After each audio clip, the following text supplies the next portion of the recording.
मेरे YouTube channel math solution में आपका स्वागत है। यदि आपने अभी तक चैनल को सब्सक्राइब नहीं किया है तो प्लीज़ चैनल को सब्सक्राइब कर बेल आइकन का बटन ज़रूर प्रेस कर लें, जिससे कि गणित के किसी भी प्रश्न पर बनने वाली वीडियो अपलोड होते ही नोटिफिकेशन के द्वारा आप तक शीघ्र पहुंच जाए। प्रश्न संख्या 10 है, यदि किसी त्रिभुज की दो भुजाओं को व्यास मानकर वृत्त खींचे जाएं तो सिद्ध कीजिए कि इन वृत्तों का प्रतिच्छेद बिंदु तीसरी भुजा पर स्थित है। ए बी सी एक त्रिभुज है जिसकी भुजा ए बी को व्यास मानकर एक वृत्त खींचा गया है, ये वाला वृत्त, और ए सी भुजा को व्यास मानकर ये वाला वृत्त खींचा गया है। इन दोनों वृत्तों ने इस बिंदु पर एक दूसरे को प्रतिच्छेद किया है। इस बिंदु का नाम हम कह देते हैं माना डी। तो हमें यह ज्ञात करना है कि जो डी बिंदु होगा वह भुजा ए सी पर ही स्थित होगा। तो दिया क्या है, त्रिभुज ए बी सी की दो भुजाओं को व्यास मानकर वृत्त खींचे गए हैं। त्रिभुज ए बी सी की दो भुजाओं ए बी और बी सी, ए बी और बी सी को व्यास मानकर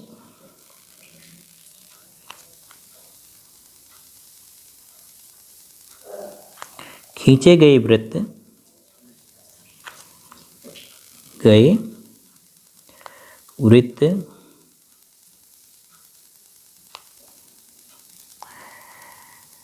डी और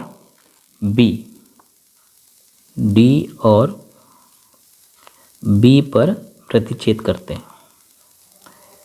बी तो त्रिभुज का ही शीर्ष है, बी से तो जाएंगे ही, क्योंकि बी दोनों भुजाओं में ए बी और बी सी में बी शीर्ष उभयनिष्ठ है। तो ए बी को व्यास मानोगे तब भी वृत्त बी और ए से जाएगा, बी सी को व्यास मानोगे तब भी वृत्त बी और सी से जाएगा। तो बी से तो जाएगा ही वृत्त, यानी बी पर तो दोनों प्रतिच्छेद करेंगे ही। दूसरा प्रतिच्छेदन बिंदु कहाँ पर है, डी पर। तो हमें सिद्ध करना है डी जो है, डी भुजा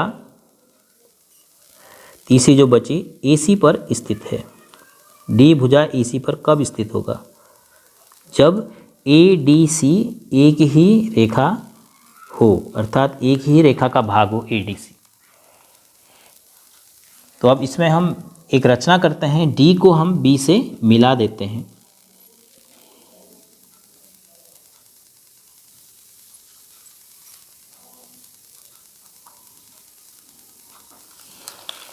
तो उत्पत्ति से पहले हमें रचना करनी पड़ रही है, तो रचना लिखेंगे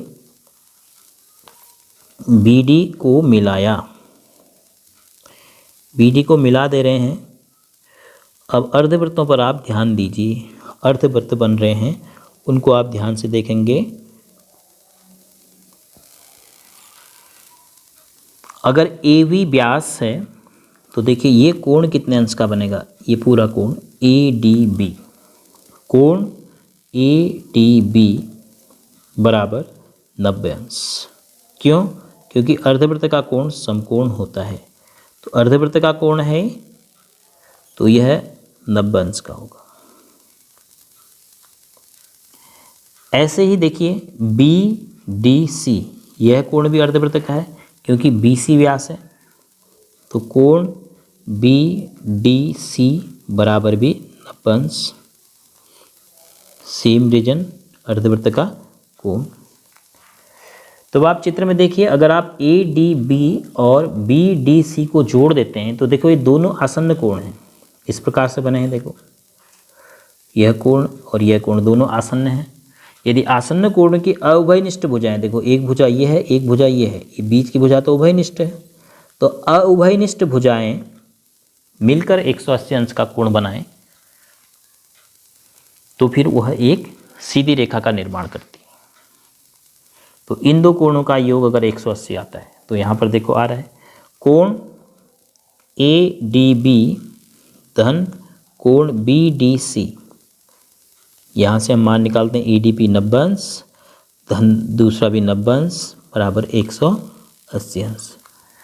तो आसन्न कोणों का योग कितना है, 180 अंश है। और आसन्न कोणों की अवभयनिष्ठ भुजाएं अब क्या करेंगी, एक रेखा का निर्माण करेंगे। यदि दो आसन्न कोणों का योग 180 अंश होता है तो उन आसन्न कोण की जो भुजाएं उभयनिष्ठ नहीं हैं, यहाँ पर आपके पास वो हैं DA और DC, तो ये दोनों मिलकर एक सीधी रेखा का निर्माण करेंगे, अर्थात ADC implies that ADC एक रेखाखंड है। तो जब ADC रेखाखंड है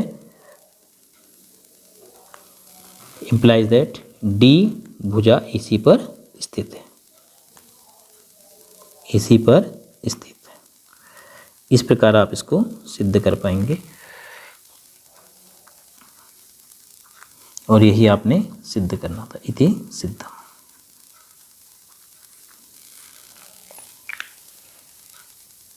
तो देखो आपने पहले पढ़ा था कि यदि आसन्न कोण का योग 180 अंश होता है तो उन आसन्न कोणों की अउभयनिष्ठ भुजाएं एक रेखा का निर्माण करती हैं।